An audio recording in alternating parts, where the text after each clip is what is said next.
कहते हैं सोमवार के दिन की अष्टमी पढ़ने पर, कौन से दिन?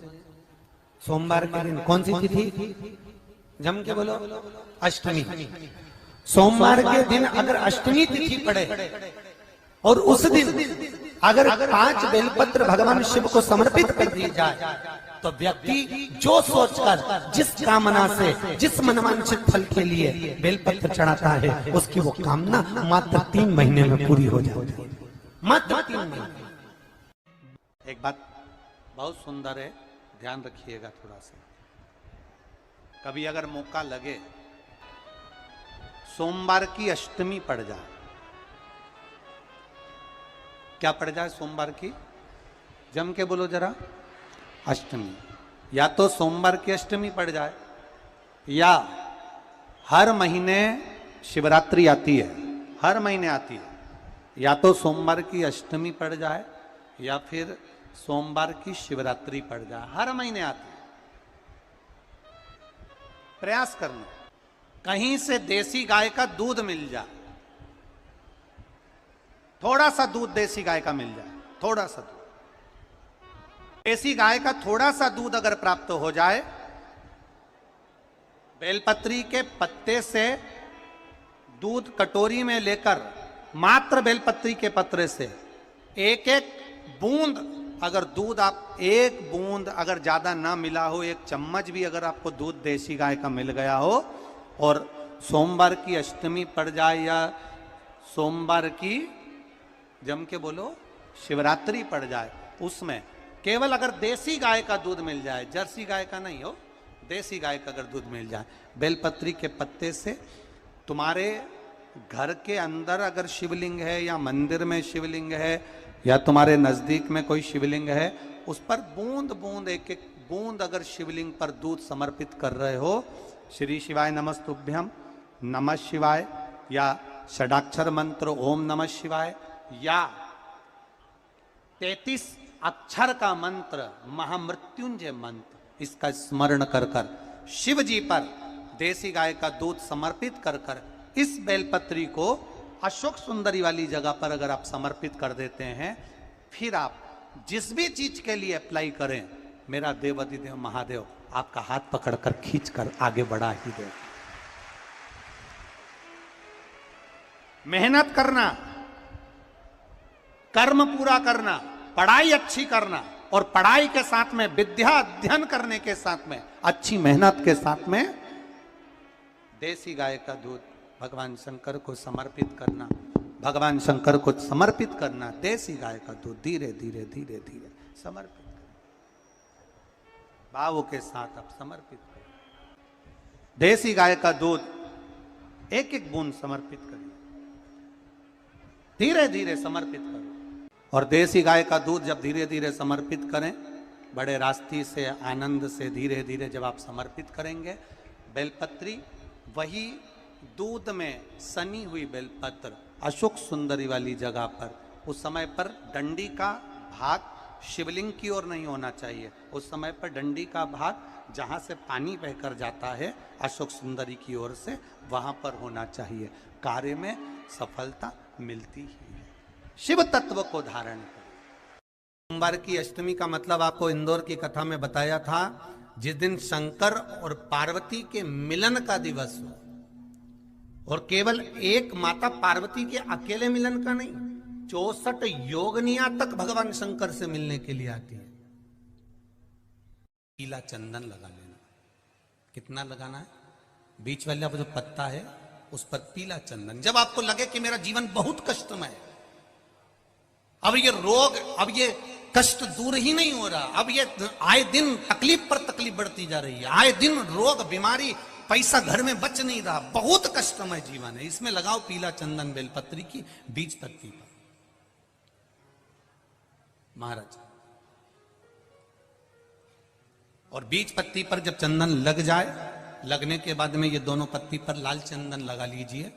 इन दोनों पत्ती के बीच में जो डंडी का भाग होता है, आपको कहा था, आपको स्मरण में होगा शायद, हमने जब बेलपत्री की महत्वता बताई थी तो उस बेलपत्री की महत्वता में कहा था ब्रह्मा विष्णु महेश ये 3 हैं, बोला था।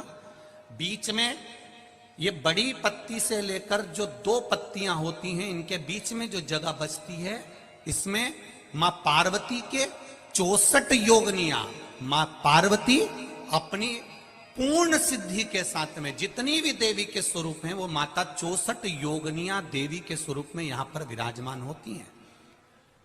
2 पत्ती के नीचे से जो डंडी होती है नीचे तक, ये पूरी डंडी में 33 कोटि देवी देवताओं विराजमान होते हैं इस पूरी डंडी के अंदर।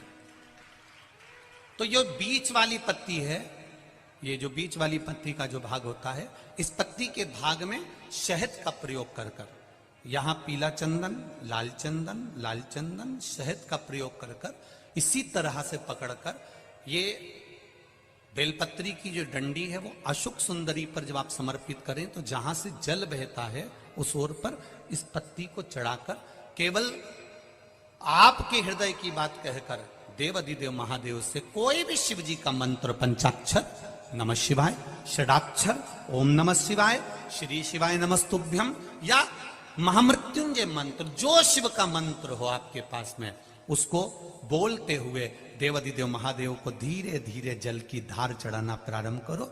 जल की धार जब पूर्ण होने लगे, उसमें थोड़ा जल बचे, तब अशुक सुंदरी पर जो तुमने बेलपत्र चढ़ाई है वहां उस जलधार को चढ़ा। ये प्रयोग आपको केवल सोमवार की अष्टमी पड़ने पर ही करना है। कौन से दिन करेंगे? जम के बोलिए जरा। सोमवार की अष्टमी पड़ने पर यह प्रयोग करें और जल चढ़ाकर बाबा से विनती कर कर उसी बेलपत्र को वापस उठाकर कहीं जलाशय में या किसी पेड़ के नीचे विसर्जन कर दें और 1 लोटा जल वहां भी चढ़ा दें। बस निवेदन कर कर आ जाइए, मेरा बाबा 3 माह के अंदर हाथ जरूर पकड़ेगा और आपको दलदल से बाहर निकाल देगा। बात और आपसे कहेंगे, उतारिएगा। जिसके शरीर में सफेद चमड़ी पड़ने लगती है, चर्म रोग हो जाता है, या चेहरे पर आंख के पास में पूरा कालापन आ जाता है, उसको हमेशा याद रखना है, लाल चंदन का लेपन पीपल के पत्ते पर करिए। काय पर करना है? पीपल के पत्ते पर लाल चंदन का लेपन करिए। लेपन कर कर सोमवार की अष्टमी के दिन उसको लेपन कर कर वापिस निकाल कर शंकर भगवान पर उसका धीरे धीरे त्रिपुंड बनाकर लेपन करना प्रारंभ करिए। जब आप त्रिपुंड बनाकर लेपन करना प्रारंभ करें, उसके बाद उस चंदन को जो सोमवार की अष्टमी है तब निकाल कर लिया है और निकाल कर लाकर उसको डब्बी में रख लें। उस चंदन का प्रयोग चर्म रोग के स्थान पर थोड़ी थोड़ी मात्रा में करना प्रारंभ करें पानी के साथ मिलाकर, परंतु उस चंदन को केवल 6 से 7 दिन में प्रयोग करिएगा, ज्यादा नहीं। धीरे धीरे चमड़ी, परंतु उसको सोमवार की अष्टमी के दिन सिद्ध कर कर बनाना है। उसको सोमवार की अष्टमी के दिन चढ़ाना है श्री शिवाय नमस्तुभ्यम या ओम नमः शिवाय या पंचाक्षर मंत्र या महामृत्युंजय मंत्र, जो आपको आता हो, शिव जी का जो नाम आपको याद हो उसको बोलकर चढ़ा, उसको लिया, फिर उसको अपने शरीर पर लगाना प्रारंभ करो। उसका फल आपको 15 दिन के अंदर धीरे धीरे धीरे धीरे प्राप्त होना प्रारंभ। लाल चंदन का प्रयोग शिव जी के लिए अवश्य।